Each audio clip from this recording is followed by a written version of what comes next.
Today, we're going to be talking about how we use Notion to keep ourselves, our team, and our clients organized. So, Notion actually started because of a few other failed project management softwares that we tried using. We tried using Monday and ClickUp, and we found that it was just a little bit more difficult and not exactly as flexible as we needed it to be. The other reason we chose Notion was because of our friends. They also have an agency, Chris and Paula, we mentioned them a lot. They use Notion very heavily within their business, and we were really inspired by how they set theirs up. And then another thing that we noticed is that Notion is very minimal. It's basically like a beefed up spreadsheet, and it's also one of the cheaper options to use. We were actually able to use this for 10 of our team members and 10 clients for free. So stay tuned to the end to see how we managed to do that. We have different use cases for Notion. The first of which is for our team. So we have a hustle list that we have two views for. One is the weekly board for G and K, Gregory and Kayla, and the all task is for the rest of our team. So what we typically do is there are sections that are sorted. So each section is a team member, and then we can just type a task name. So in this case, we'll type task 1, as Kayla is doing right now. And then after that, we go to client. There's a client column, and we click on the clients. So when you click on the client column, we could just select which clients or kind of type of work they're doing, and we click that and then click out. And then we also usually set a due date. And this is very useful because when one team member has 10 to 20 tickets, we can sort it either by clients or by dates. And then what we typically do is that during every meeting, we will disposition the tickets, meaning we'll review all the tickets during the meeting, and then we will see, we'll mark things done. So we have this filter. You can just, when we click on this box here, we have it sort filter, so that all of the done items will kind of disappear from this view. So I guess we can try that right now and try clicking done on task number 1 example. Yes, and just to iterate a little bit more, it's actually within this filter up here where it disappears. So just keep that in mind. So if we click on this, boom, gone. Okay, so this is our view, the weekly board. We basically set up this Kanban style where each of these areas or these columns are days of the week. And we have different templates. So we have one column with all of the templates where we have things like a daily queue. So there's a daily task, for example, every day we do prospecting. So we'll have that ticket there and copy and paste that on every day. We also have day specific tasks. So for example, every Friday we will do something like sending out the reports. We also have a weekly task. So for example, that's what I meant. The weekly task, which is like sending reports.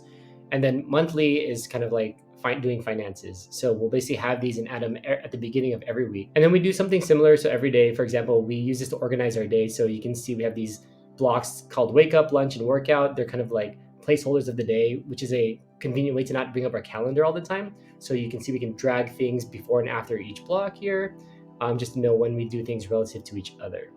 And then when we're done, we just mark done. So you go to the not started, click done, and then it disappears again. On Saturdays, what we typically do is we refilter everything on just the done. So when we click done and unmark the not started, all of the tasks that we did for the week show up, and Kayla and I look at them and say, okay, what went well, what didn't go well, and we kind of reflect on how the week went. And then at the very end, we basically archive them. So when it archives, it kind of disappears from this view. So we use Notion for more than just task tracking, like in our weekly and our all task board. We actually use it for a lot of notes. With this view, it's a little bit reduced because this is for testing purposes. But in our normal Notion board, we have like probably 20 different note boards.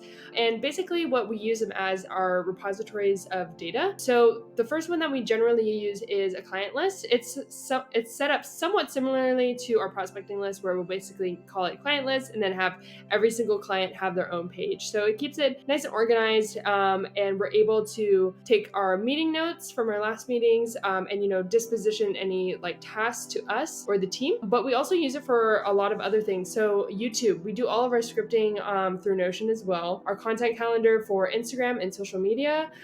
We do any sort of like Upwork or interviews, like any type of note that you would normally put in like a notes app, Evernote, or Google Docs, we actually put it into Notion. And we just find it a lot easier to have it under like these larger tabs. So then it's really easy to keep things organized. So for example, this is how we would keep our prospecting database organized. As you can see here, it kind of operates like Google Drive, where it has a lot of different kind of sub notes under the larger task list. And so another thing that we use too is emojis. Notion is really cool because you can add, whatever emoji or icon. You can even add in custom images. So like I use the YouTube logo for our YouTube notes. So that's really nice. So when you have like 20 different notes, you can see exactly what things are really quickly. And then of course, we got to put that get money at the top of the prospecting database, but it allows you to add in these covers. And you don't really see this on the side sort, but it's kind of a nice way to remember what's in the overall note and add a little bit of fun to Notion.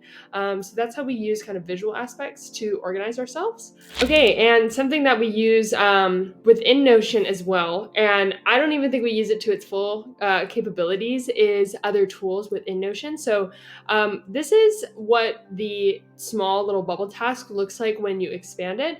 So of course the title is there, but it gives you all of these options to put different tags, to organize, which is really great. There's a comment section. But what we really wanted to share here is sometimes when we give tickets to our team, we'll have to put a link to like Loom or Google Drive, or maybe an image that we want them to use. And it's really easy to just drag and drop things into this area. And of course, we can tag each other on certain parts of this note. So it kind of becomes a subnote, which is really convenient to keeping things organized and in one place. And now for the part you've been waiting for. We somehow survived to use Notion over the past 10 months or something across 10 clients, 10 team members, all for free. And it's kind of like a hack. So basically what you do is when you add someone to your Notion board, you go to the top right and you click share. And the hack here to keep the free version is to add people as a guest and not as a what's called a workspace owner. Workspace owner. Yes. So what you do is we'll do a little test here. We'll put a test email. So in order to do that, you go to the top right where it says share and you add someone here as a guest. So in this case, we'll add our own email address. We're going to put GrowWise and then just click invite. And that's it. That's how we get people as a guest onto our Notion board. Yeah, and this view is not showing it because GrowWise is already a workspace owner, but if you were to add in a new email, it would ask you if you wanted to add that person that you're inviting as a workspace owner. You can just say skip for now, and then it will just add that person as a guest. Just make sure to read that very carefully, because if you do hit yes, I want to add them as a workspace owner, then you will start getting charged and we'll have a block limit. And there will be a little kind of warning pop up sign right here. It's like a red warning bar, right? Yeah, exactly. And all you have to do is go into settings and then take that person off as a workspace owner and add them as a guest. And then that's how you're able to add them for free. And that's how we use Notion as a small business. Let us know in the comments what task management tool you use. And as always, we upload weekly, so don't forget to like, subscribe, and hit that bell notification to follow us on our journey. Peace. All right, it's us in a bubble, but how did this week go for you? I'm happier this week, It's week 3 in Cape Town, and the first 2 weeks were rough. First week was like sleep deprivation, sore throat. Week 2 was the stomach flu. Mm-hmm. But this is our first week back in action. Yeah. Looking at our Clockify, minus today, which we're hoping to get to, we're averaging 7 hours a day, which is the first time in 2 to 3 weeks since before we left America and today. And also we're back on the prospecting horse. Yes. So that was really cool. No big sales meetings yet, but we're getting back into it. And just today I got a sty in my eye. So I just can't seem to catch a break here. Week 3. So we'll see hopefully nothing happens next week. But how did the week go for you? It was better for sure.